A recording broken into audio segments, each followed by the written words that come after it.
Hello Asia and hello world. The Asian Network for Free Elections, or ANFREL, is soft launching a new podcast series titled The Election Observer. The series will be inviting election observer groups and democracy advocates to discuss and provide insights about contemporary electoral issues and challenges in the region. For this special pilot episode, we'll be talking about the importance and relevance of election observation and how such efforts have contributed to strengthening democracy. As the ANFREL team is currently in Sri Lanka to observe the 2024 parliamentary elections, we'll zero in on the significant contribution of the work of election observer groups to ensure electoral integrity in the country.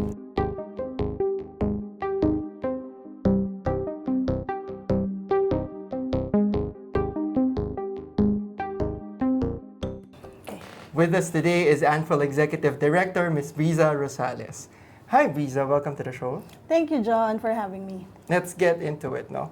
When we talk about election observation, I think a lot of people would still associate it with party agents or poll watchers in polling stations on election day.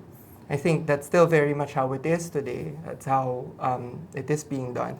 But then it has also evolved as electoral issues and challenges have also become more complex. So my first question to you is, with ANFREL deploying an international election observation mission to observe the 2024 parliamentary elections in Sri Lanka, can you share with us what election observation groups such as ANFREL are doing now in their observation of elections? Okay. Actually, going back to the premise that you've laid down, actually, it's in the perception of everyone that election observation is election day observation only. So that's one clear thing that we need to talk about. Because election observation, it encompasses the stages of every electoral cycle. So it also includes pre-election, the election period, and the post-election. And at ANFREL, we do the comprehensive election monitoring or observation, so encompassing all of these stages. So for Sri Lanka parliamentary elections, so our key areas of focus, because we enter into the period of election period, it's already election period. So we will be covering voter education activities, campaign activities, assessing the campaign environment, so getting to know more about the electoral districts of Sri Lanka, the 22 electoral districts across the 9 provinces, and at the same time, we will be covering also, because this is the first time that this country will be implementing its campaign finance law, and coming from the 2022 situation, wherein the political upheaval coming from the economic instability. So we will be monitoring also the abuse or misuse of state resources. So that's it. But at the same time, with all of the issues or complex issues that I've mentioned, with all of the challenges, we are hoping that in this election observation efforts, we can contribute if there will be possible electoral reforms that we can advocate together with our member organizations. So this is not the first time that ANFREL is observing the elections in Sri Lanka. I was actually part of the mission in 2019 during the presidential election. And as I told you before, that was my first mission with ANFREL. And from our records, this is the 14th election that ANFREL is observing elections in the country. What do you think are the significant improvements in the electoral process of Sri Lanka throughout these years? Actually, we have a perfect attendance, I think, for Sri Lanka elections all throughout. Because I think we also covered 1 local elections, I think, based from our records. But for significant improvements, actually I've mentioned already the first implementation of the campaign finance law. You would see that it has been advocated for some time years ago. It has come to different recommendations throughout our election reports.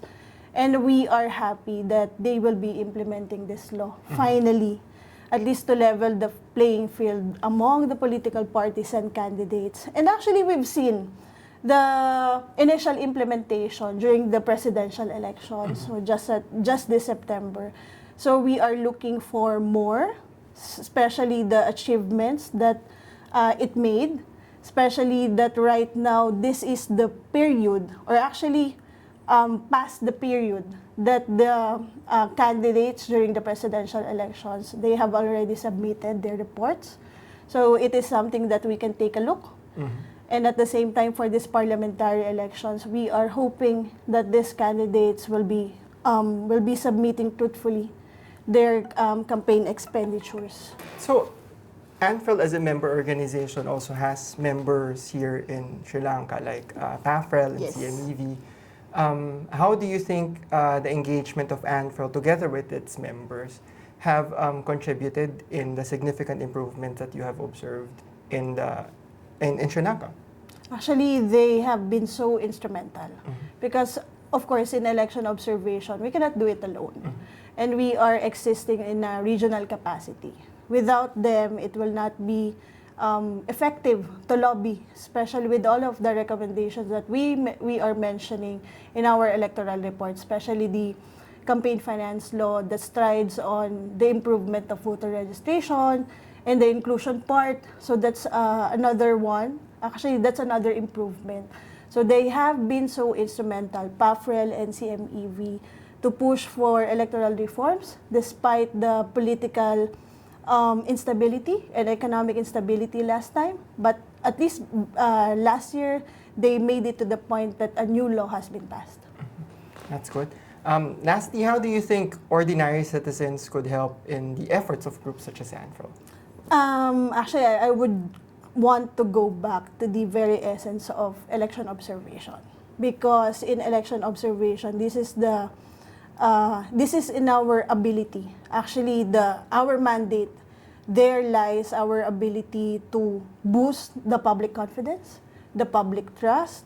We have the capacity to deter electoral fraud, and at the same time promote the different election standards, like increasing the perception of accountability. So the function of the citizens, when most of the electoral stakeholders or political stakeholders are aware that the citizens are observing, so it increases the perception of accountability, it promotes transparency and inclusion as well. So for citizen observers or ordinary citizens, it is very important to exercise your right to be, not only your right to vote, but your right to exercise the most critical part of this process, to safeguard the sanctity of your ballot. Thank you again, Brizza, and good luck with your mission. Good luck to our mission! To our mission, of course, yes. This, again, has been the special pilot episode of ANFREL's new podcast series, The Election Observer. Again, I'm your host, John Antiquera. Catch us again in the new episode. Bye.